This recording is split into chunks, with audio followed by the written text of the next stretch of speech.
Welcome to The Growth Show with Matt Lindsay, where we discuss growth strategies both for business and a personal perspective, discussing all kinds of businesses, growth strategies, technology, investment strategy, and much more. We are meeting with entrepreneurs, investors, app developers, and property developers. Our vision is to help 10,000 business owners grow their businesses.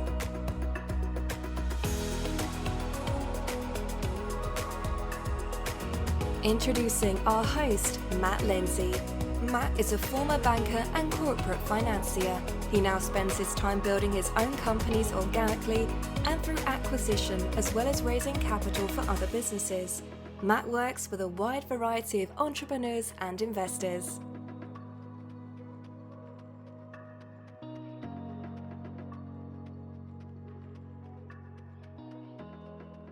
Hi, and welcome to The Growth Show.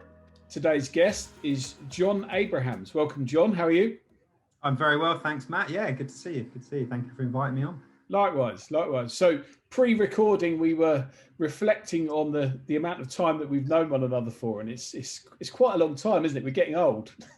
Yeah, well, we've now hit our we've now hit our 40s. What we were at school together, in our teens, so it's got to be 20 plus years that we really sort of saw each other. Maybe the odd pub, rendezvous at some point. But it's been a long time, isn't it? Yeah, absolutely. And so the reason this came about is I was watching on my LinkedIn profile, and I saw that you'd visited my profile following the Billy Schwer podcast, the boxer who was on a few weeks ago, giving us some motivational tips and all that stuff. I remembered that you successfully built a business, and you responded and said you'd be interested in having a chat on that front. So I'd be really interested to learn what you've been up to in that subsequent period, in terms of what you've done and gone and built up, and also share with us your most recent news as well, which I'm sure you're really pleased to learn as well. Yeah, sure. Okay. So, obviously, I didn't know about the show initially, but when I clicked, I saw the name Billy Schwer pop up, and I thought that's really interesting. He's a great character, and obviously fantastic, sporting ambassador for Luton, which is where originally I'm from. So I had a look and listen to that, and that was great, and fantastic show, by the way. Thank you. So, my background is in product design and development. So I did industrial design at university, at Coventry University, many moons ago. And I went into product development. I went to work for a design consultancy called Designworks down in Windsor, where I spent the best part of 10 years designing and developing products for other people, other individuals who maybe had an idea that they wanted to launch, or companies that were launching new products to the market. And I loved doing that. It was great fun. Learned a lot. But I started to get itchy feet, and I thought I'd like to be doing this for myself. I want to launch my own product. I saw products that I'd worked on go onto Dragon's Den and get launched into the market, and some were successful, some weren't quite so successful. But all the time, I just had this kind of nagging thought. I'd really like to launch my own product. At the same time, I was, and still am, relatively into biking. And I used to mountain bike with a very good friend of mine who was also a product designer, a chap called Ben Smith. We used to ride together and talk about ideas. We'd always talk about, ideas for bikes. What can we do to make this, bike faster or better, or, just ideas all the time. And he was working in the bike industry at the time.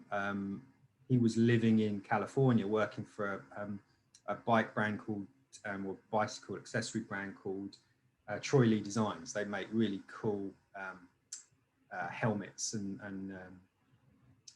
mountain bike equipment, basically. Cool. And I had a bike stolen, and it got me thinking about basically.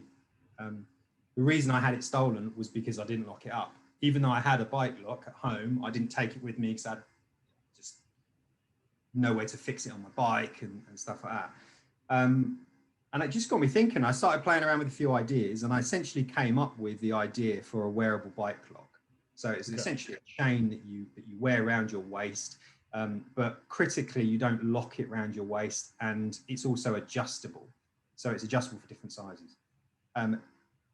Now, the bike couriers in London and all around the world have been wearing chains around their waist for years because it's a convenient way to carry it. But what they have to do is essentially lock it around their waist. It's not very safe. They're not really designed to be worn like that.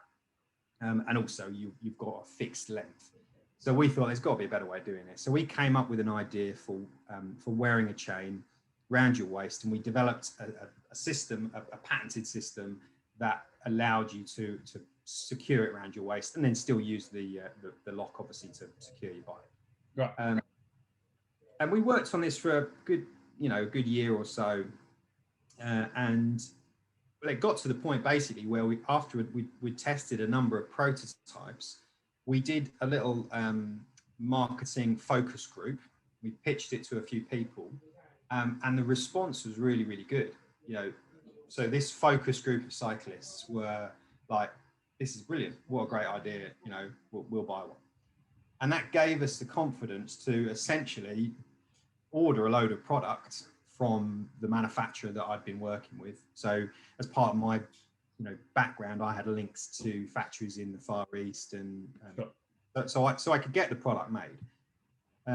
So that's what we did. We basically just ordered a load of products, and in the hope that we could sell these products. Ben, who's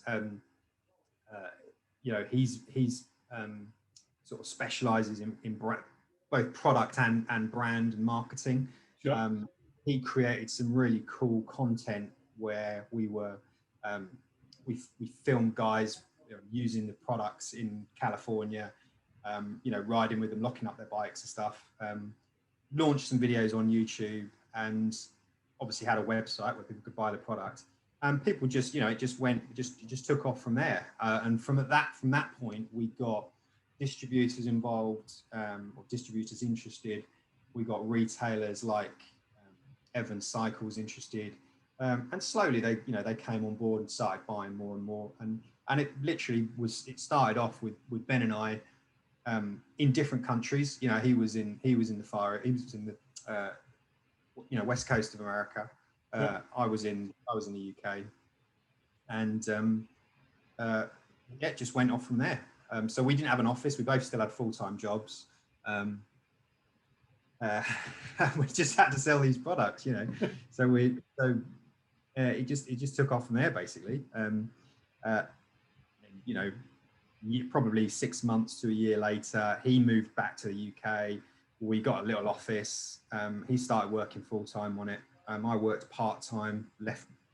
Eventually left my job, and then after probably about 12 months, it generated enough of an income to support us, taking a wage out of the business. And at that point, kind of thought we'd made it. We were living the dream then, But a lot of hard work, and 10 years later, we're now a team of about 14 of us. Wow. So over that period of time, so you established the product, got it selling, obviously with the branding and marketing expertise that you've got on side, that obviously was crucial. And it's probably fair to say that during that period of time as well, cycling has gone through a bit of a renaissance. It's kind of become cool again. If that is that fair to say? So timing was probably quite good. Yeah, I mean they call it the Wiggins effect, but 2012 was when we, obviously there were, London Olympics, Bradley Wiggins winning the Tour, all of that, definitely helped, the boom in cycling. So that helped us, but really pretty much from day one, we considered ourselves a global company. We shipped everywhere in the world. Within 6 months, we had distributors in Australia, South America, Central America, US, a number of countries in Europe, all relatively small, but combined together, we were selling, selling all over the world, which you know, and at the time we only had one product. So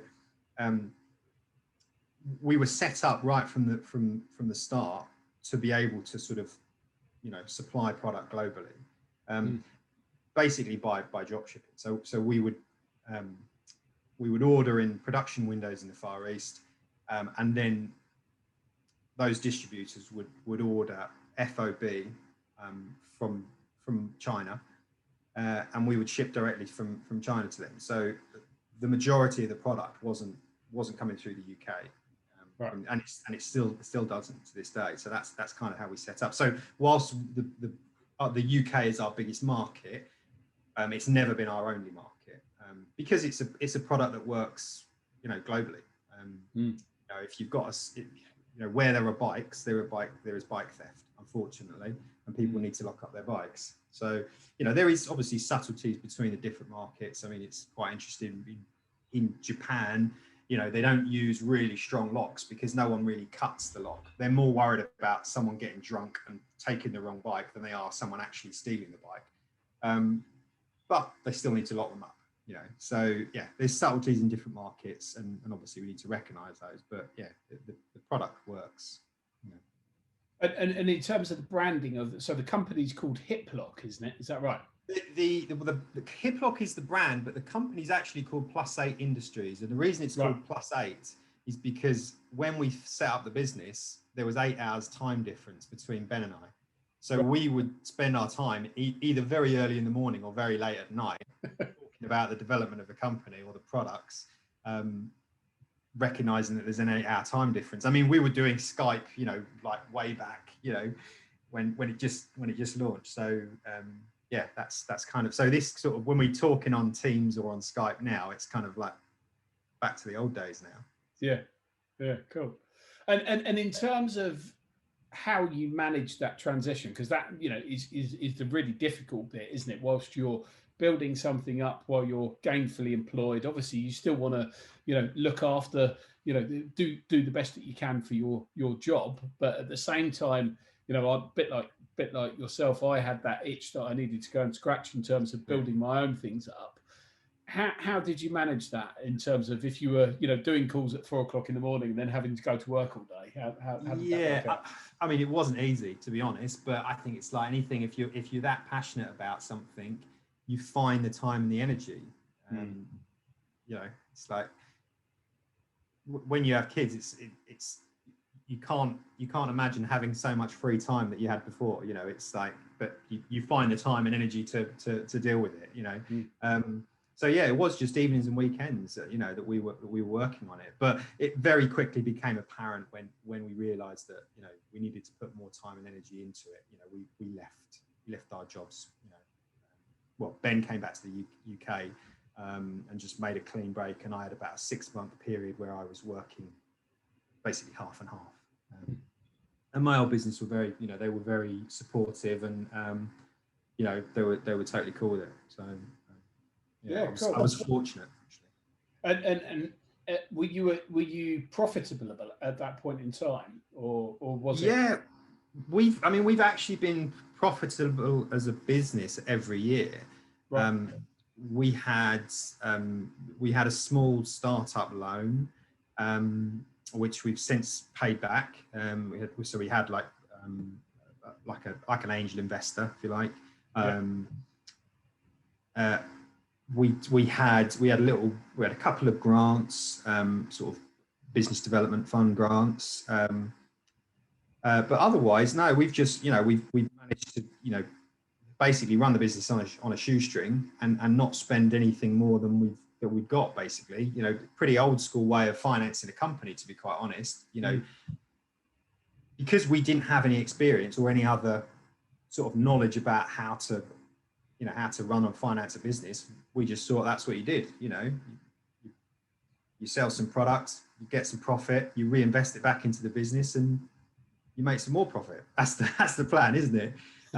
But what we did do right from day one is we put anything spare we had into product development and patents as well. So intellectual property and sort of new product development has always been the kind of the core of our growth strategy. Right. because we knew right from the start that, you know, for us to be successful as a business, we were never going to be a successful one product company. The product we had was great. It still is great. We still sell the original product that we sell. But, you know, we wanted to be a security brand that offered products to a wide range of cyclists, because, you know, not everyone wants to wear a chain around their waist. We recognize that. Sure. But we knew that we could apply the same innovative ethos to other segments or other sectors within that, you know, within the bicycle security market. Okay. You know, it's quite niche, but there's still a big, you know, there's a big enough pie that we thought there's got to be some, you know, some room for us here. So, so we continue to develop and launch new products every year, and we've done that, you know, without fail. Basically, we've launched a new product, or at least one new product, every year since we launched, and those products have always been designed by me from the ground up, basically. So and always some element of USP. So something that makes the, you know, our products different from what the competition are doing. Okay. You know, not only is it part of our growth strategy, but for me personally, I'm a product designer, and I want to design the products that we launch, and I want them to be different.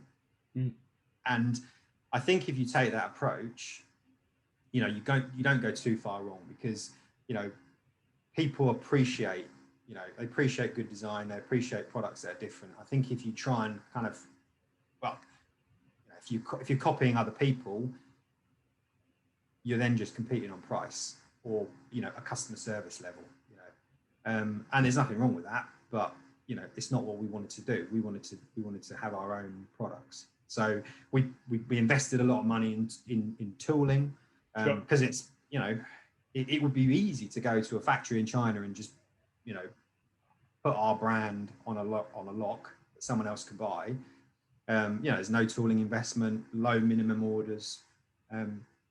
It's a lot simpler, but, you know, we didn't believe that would give us a competitive edge. So yeah, we spent a lot of money on tooling, a lot of money on patents, and then backing that up with marketing those products in the right way. So yeah, that's what we've done really. Okay, and so in terms of how those products have evolved, where has that taken you to in terms of other aspects of security and things? Yeah, so I mean, we do. I mean, if anyone knows anything about bike locks, you'll know that, you know, they come in a few different guises. You have chain locks, you have D or U locks, which look like a big D, basically a big D shackle, or you have cable locks. And we've launched our version of all of those kind of products. So we have our own range of D locks with basically clips that allow you to carry the D lock on a bag or on your belt. Right. Previously, all the other D locks out there didn't have any other means to carry the product other than a kind of a frame clip, and the frame clips in our minds weren't particularly good. You know, they weren't, you know, they used to rattle around. They never fitted really particularly well on the bike. And also, you know, some people don't want to attach other stuff to their bike. You know, 10 years ago, the sort of the fixed gear culture in you know, globally, you know, was kind of riding pretty high. And the trend for those kind of bikes is to have really clean aesthetic on the bike, you know, strip everything off, don't have anything, no gears, no brakes, nothing. You know, so you don't really want to attach a lock. And a lot of those guys were riding with locks essentially in their back pocket. So we sort of, you know, we took a bit of inspiration from that kind of culture, and we thought there's got to be a better way of doing that. If we can design a D lock that allows you to clip it onto a belt or a bag, then, you know, we've got a winner. So that's another product we did. And then since then we've launched a product called Airlock, which was the world's first basically lockable wall storage device. So it's a big unit that you screw to a masonry wall, right. And you can lock your bike in this thing, so you can hang your bike up. So if you've got bikes at home or in the garage, they're always in the way, you know. So a lot of people tend to hang them on on the wall. But there wasn't a product out there that allowed you to hang your bike on the wall, but also lock it, secure it in place. Because if someone gets into your garage, generally garages aren't particularly secure. It's easy to nick a bike, and that's where most bikes are stolen. The majority of bikes are stolen from the owner's home, in the garage, out of the shed, or if they're just left in the garden. That's where the majority of bikes are stolen. So we launched a range of home security products, including this product called the Airlock. And then on the other end of the spectrum, from a security point of view, we launched a product called the Z-Lock, which is essentially a lockable cable tie, a really lightweight plastic with a steel core, a lock fundamentally, but it's just super lightweight. It's only weighs 20 grams. So it's the product that we say it's the product that you would take with you on a road ride when you wouldn't normally take a lock. Right. So you'd lock, you can use it to lock up at a cafe or someone like that, just for a quick pit stop if you like. It's not a lock that you would take into London and leave your bike, at Euston Station all day.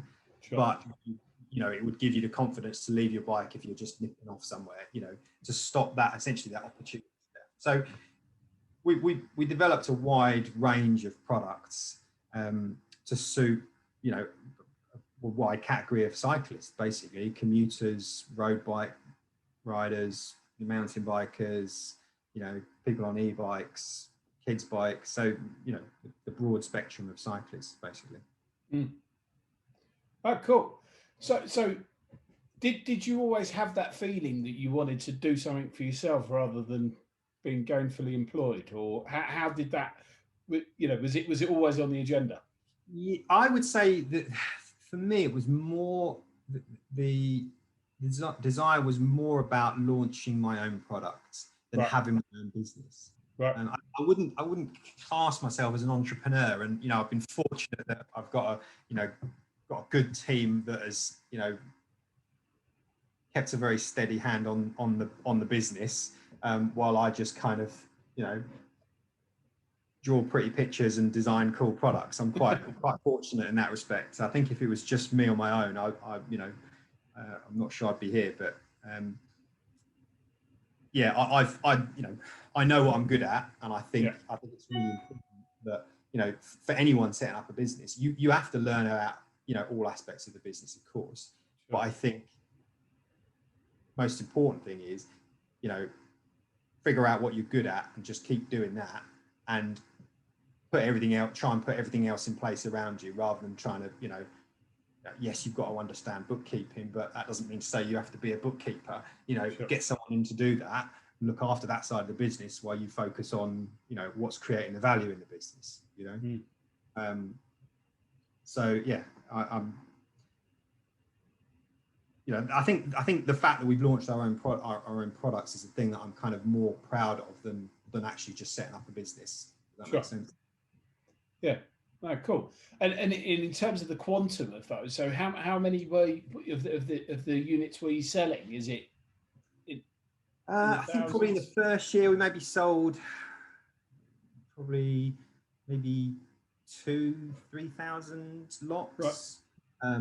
We're probably, it's difficult to make a comparison now because we sell such a wide variety, but it's several 100,000 units that we ship every year now. So yeah, so it's been a pretty steep trajectory, and we've grown. We've grown in terms of turnover. We've grown year on year, and that's something. I think that's something that I'm very proud of as well. I think the sales team have done an incredible job to through some pretty challenging times. Last year was obviously a big challenge for everyone. Sure. But we still grew. We kind of the bike industry is one of the few winners. Out of all of this, I think that's good for the world. I know there's got to be some silver lining, obviously. But cycling has been, more people on bikes. It's good for the environment. It's good for people. And it's helped our business as well. So hopefully that's going to continue. But the numbers from this year are looking good year on year already. So we're in a strong position. Yeah, cool. I remember seeing you posted the Airlock thing when you designed that. I remember seeing that, and it's a really cool product because it folds down, doesn't it, off the wall? It's pretty. It doesn't quite fold down, but there's basically like a kind of a locking mechanism in front. It sort of looks like wood, but it's fixed to the wall. Yeah. So that product actually was an interesting one in the sense that we used a crowdfunding platform to fund that. Right. That's why I saw it, because I think you posted it on Facebook or somewhere. I'm not really a social media user. I mean, occasionally I'll go on LinkedIn, but I don't use Instagram or Facebook or anything like that. We have obviously like company accounts, and obviously it's, as a brand, you can't not be involved in that world, but it's not something I really engage with. But yeah, the Kickstarter thing, I mean, that's a really interesting, platform. It is a fantastic way for entrepreneurs to launch new products without investing a huge amount up front, because it allows you to raise funding for the development of a product and test the market as well, because you can very quickly figure out if there's a demand for that product. So yeah, I would definitely recommend that to anyone thinking about launching their own product. It does feel like there's been a kind of fundamental shift in terms of how we buy things and our expectations when we buy things as well. So, for example, I ordered one of these Uni pizza ovens the other day, which are quite a cool product. And basically, they're making it, it's similar kind of system whereby they get a load of orders and then they go and manufacture them once they've got the money in the bank, which historically that probably wouldn't have worked. But it feels like, I mean, for example, I'm accepting of that because the reviews of the product and the product itself are pretty cool. So it's almost like a kind of bit of a step backwards in some way, but people are kind of accepting of that. It's interesting how that's changed, isn't it? Yeah, you're right, because on one hand, you're accepting of that. Yeah. If you know what you're getting and you know that there's a lead time, there's a delay, I think that's fine. But on the flip side, you've got Amazon, where if I can't get something on Amazon delivered today, I'm basically not interested. I'm like, I'll buy something else then. I'm that impatient. Like a lot of people, and it's not good. But you're right. There is that. I think there's that sort of sense of community, and you're engaging with the company early on when you're either, if you're doing this sort of crowdfunding, purchasing through a crowdfunding platform or another mechanism where you're essentially pre-ordering something.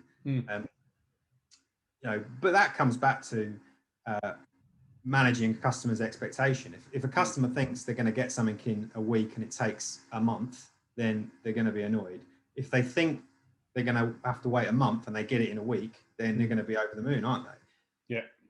Yeah, no, it's interesting. And so how did the crowdfunding work out for you? Was that successful? Yeah, it was good. So we got funded, but we learned. I would say we learned. It was a bit of a learning curve. We didn't really. I think we could have hit the sort of PR and the marketing side.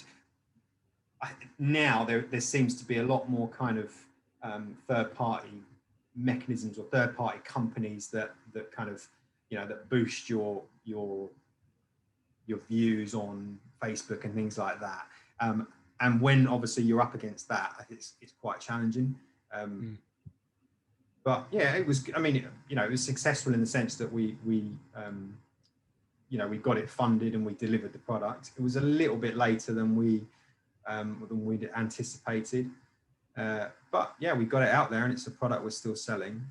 We're thinking about doing another crowdfunding campaign later on this year. We're sort of, we're in the kind of late stages of developing a pretty revolutionary product. So yeah, watch this space basically. It's going to be a bit of a game changer. Yeah. Oh, exciting. No exclusives for me though. I'm afraid not. I haven't got anything to show you, unfortunately, but I can tell you something something exciting is on the way.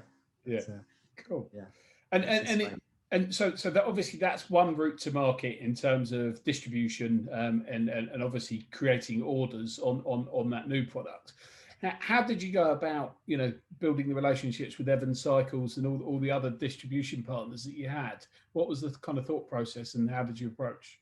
Yeah, I mean, well, we were fortunate in the sense that some of the buyers approached us because they saw the product, online. They saw it on our website. They saw when you're launching a brand new product, the cycling press generally pick it up fairly quickly, and they want something. If it's a new exciting product, albeit even a lock is not. Locks aren't that exciting. Let's be honest. But a new product into the market, is something for them to write about. So we got lots of free press, which is good.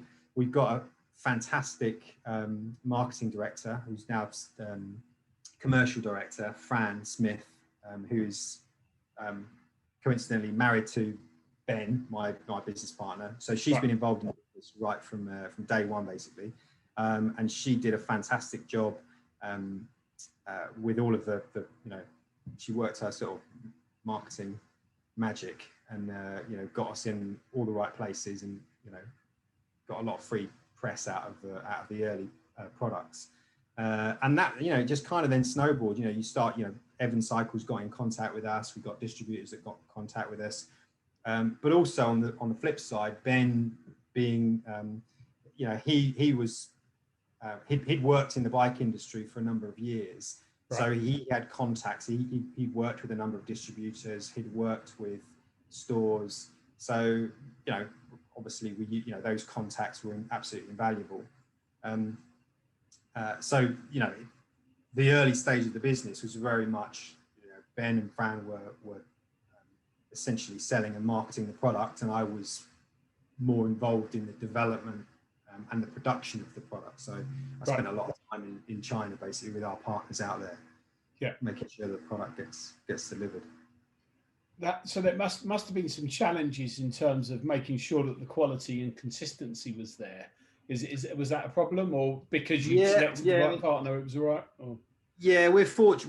We've got a fantastic partner. We're still working with the same major supplier out there. So we didn't go to a bike lock manufacturer and say to them, right, we want a bike lock that looks like this. We actually work with a small independent company that essentially specialize in the development of new products and the organization of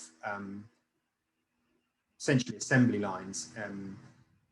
And they outsourced they helped source all of the different components and then consolidate those and essentially set up a production line in a separate factory to get all of those products made. So they've been fantastic, and like I say, we still work with them.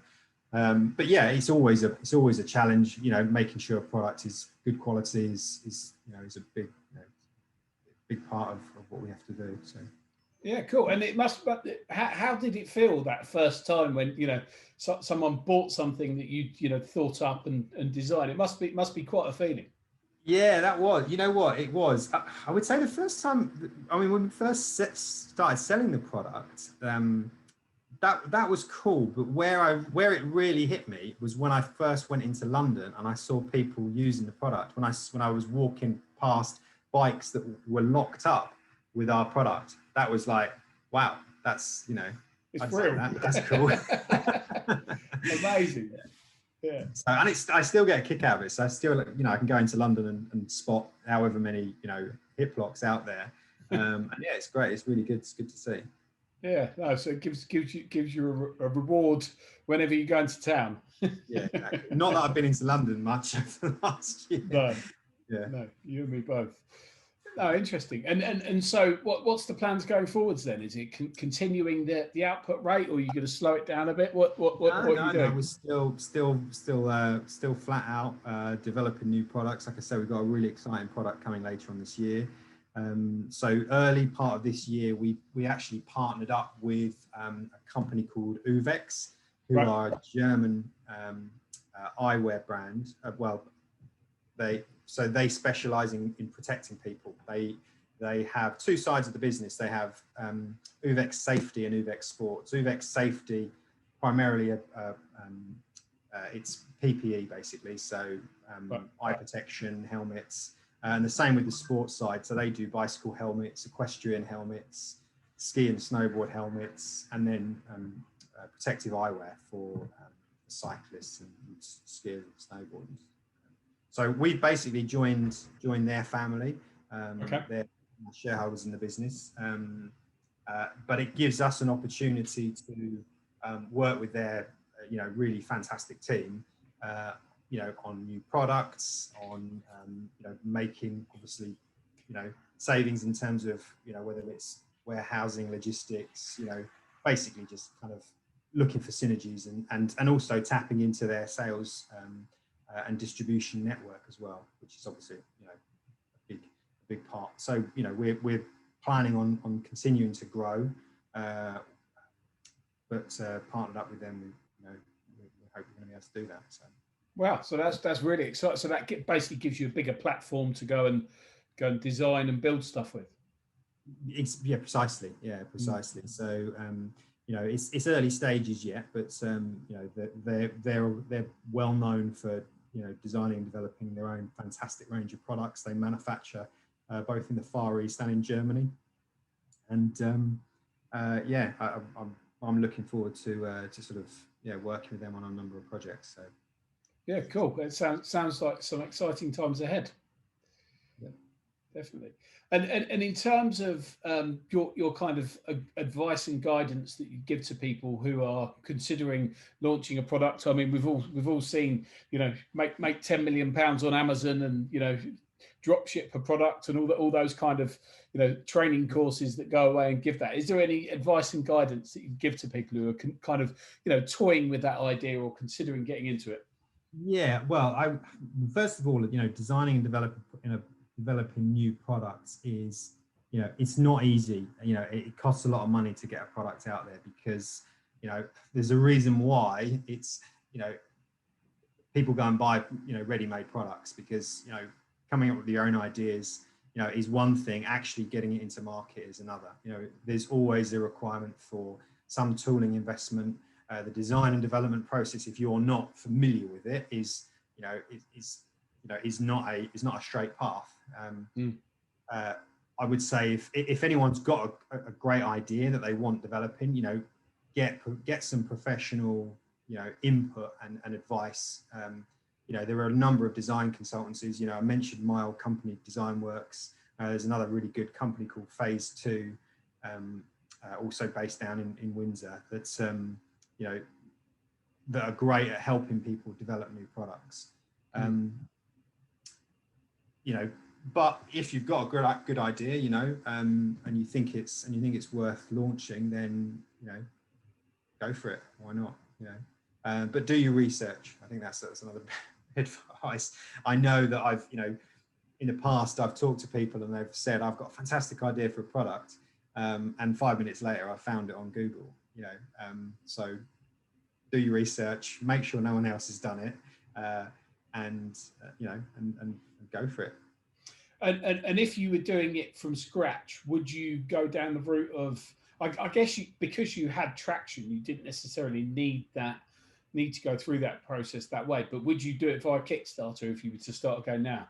I think it's similar. Sorry. Yeah, I mean, it's a really, Kickstarter does two things. It gives you the money up front, and also it gives you a fantastic platform to market your product to an engaging audience who are happy to pay for something now and receive it later. So I think it's a great platform. It's not for everyone, and the more traditional, if you like, route to market has its advantages as well. But it's definitely, especially for smaller companies, it's really worthwhile looking at. Sure. Yeah. Okay. And in terms of how you've kind of managed this process, you mentioned you've got children as well.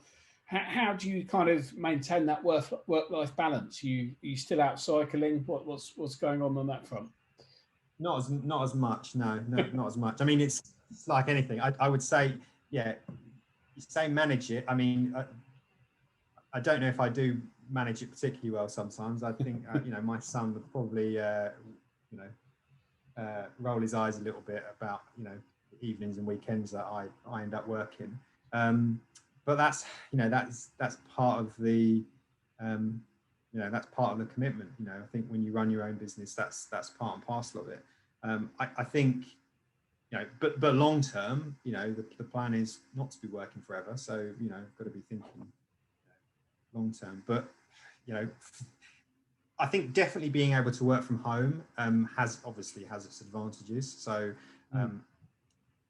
previously I had quite a big commute, so having more time at home definitely helps. But I think you can't lose sight of what's really important. It's not just about business and chasing the dollar. No, I agree. And are you still running? Because my memory of you at school is just you hurtling around the track faster than everybody else. Was it the 400 meters you were good at? You were good at that one. No, I was pretty good, yeah. But sadly, that has long since departed. Yeah, the quickest I get is chasing after my dog that's thinks it's hilarious that picking up a bit of rubbish, trying to run after her. My son is a very good runner, so I've passed it on to him. He's a good little 1500 meter runner. I say little, he's almost as tall as me now, but no, he's a good runner. But I don't do anything. Dog walking and a bit of cycling is about my limit these days. Yeah. Okay. And obviously during that process of building this company, there must have been some things that you wish you hadn't done. What do you think the biggest mistake is that you made, and how did you come back from that? Biggest mistake, man. That's a good question. I would say probably not doing it sooner. No honesty. Right. I mean, we should have done it sooner. I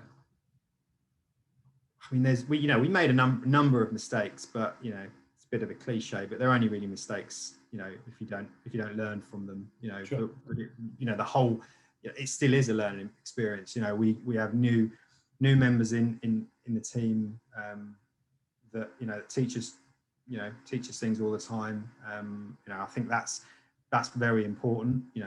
Hiring good people is so critical. Hiring people that can do things better than you, is so critical. I don't know about any sort of specific mistakes. We did order a product, or we did order some components fairly early on that we hadn't tested properly, and then when we got them in, we realized they weren't right, so we had to scrap a load of them. That was a bit of a we dropped the ball a little bit there, but we got over it, and no harm done. So okay. And in terms of how you manage that process in getting employees in and managing people and all that stuff, do you have to get involved in that kind of day to day, or less so now? Less so now. Yeah, we've got a fantastic COO that does that, and she's incredible. I would say managing people is not my strong point. I'm a bit more of an isolationist. I'm a bit more kind of head down. I'm not particularly good at delegating work, which is, good and bad sometimes. Sure. But clearly, growing any business is going to require lots of people, or more people than you on your own. So,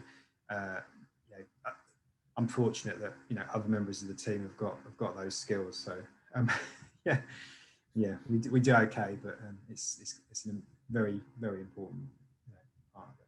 Yeah, well, it's that kind of taking something from that embryonic kind of initial thing, right? We've got a product. Wow, people want to buy it. We're selling stuff, and you're seeing them on the streets and so on and so forth, getting some press about it. it's building that kind of architecture and infrastructure that makes it all run smoothly is there's a skill to it, isn't there? Yeah, absolutely. Yeah, and I don't think it ever runs smoothly. I think it's, it always feels like we're in the middle of a slightly chaotic phase.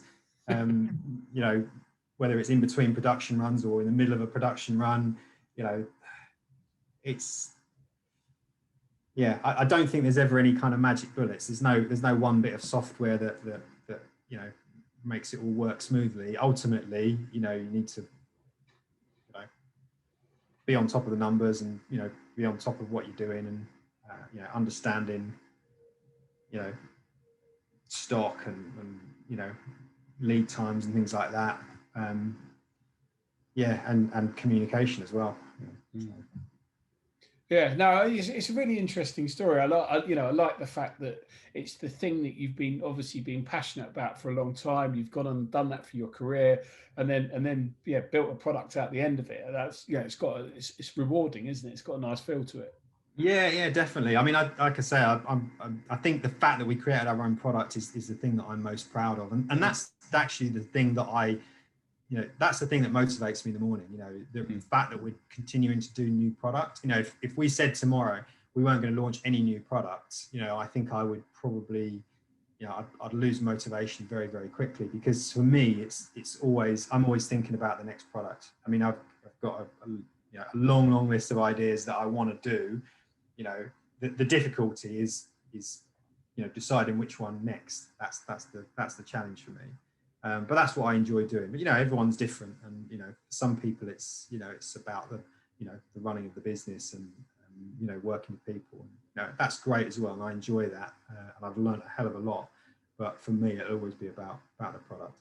And so this strategic partnership that you now have, do you think that will enable you to execute products more easily and faster potentially, or is that the plan? Or I think, I mean, that's the plan. I don't know necessarily about faster, because I think actually what we'll probably end up doing is trying our kind of to sort of synchronize our development timelines a little bit. And actually, right.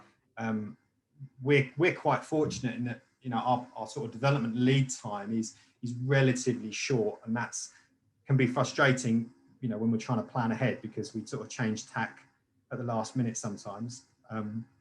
We'll come up with ideas after we've told people what we're doing, and that's the nature of product development. But I think it will definitely open some more doors for us, and also it will give me personally more time to develop a team of people that can help us to to deliver new products going forward. So, yeah.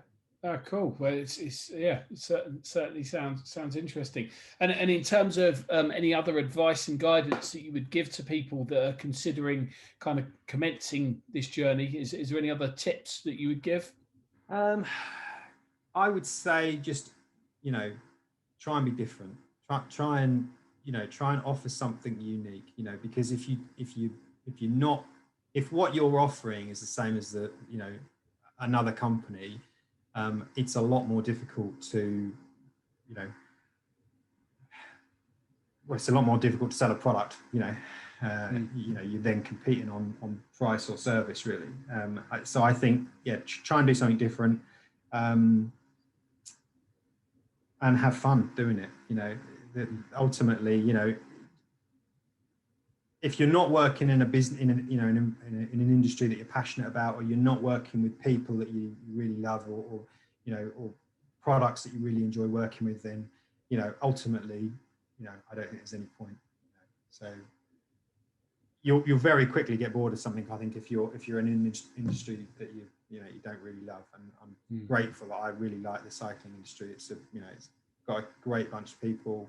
It's an industry that I genuinely believe benefits, human beings as a species. I think, if the more people that can cycle, the better off we'll be. So, it's a good industry to be in. Yeah. No, cool. Fine. Well, I've really enjoyed our chat. I've learned a lot about that kind of development cycle. I've never been through that process. I've looked at it a few times and thought, can I come up with something? But I was just going to rebrand someone else's, someone else. I'm non-creative, so.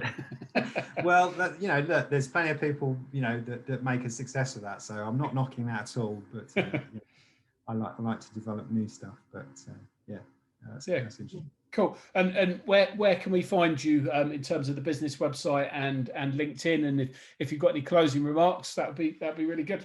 Yeah, sure. Well, so you can find us online, hiplok.com. Hiplok is hiplok.com.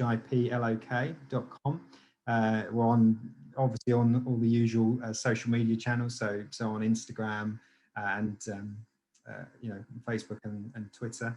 Check us out on there. Come and see us online, or just have a look in your local bike shop. We're in most bike shops. If we're not in your bike shop, then ask the bike shop owner why not, and to get some stock in. Very good. And you're also on LinkedIn as well, which is where we were chatting. I'm on LinkedIn. Yeah. So cool. I'll put a link in the show notes for that. But yeah, John, thank you for your time. It's been really interesting learning about your journey, and we wish you all the best in your new strategic partnership, and certainly look forward to seeing some more of the products as they get released. Fantastic. Yeah. Thank you for inviting me on. It's been a pleasure, Matt. Yeah. Cheers, John. Thank you. Thanks for listening to The Growth Show with Matt Lindsay. Please like our podcast and subscribe today.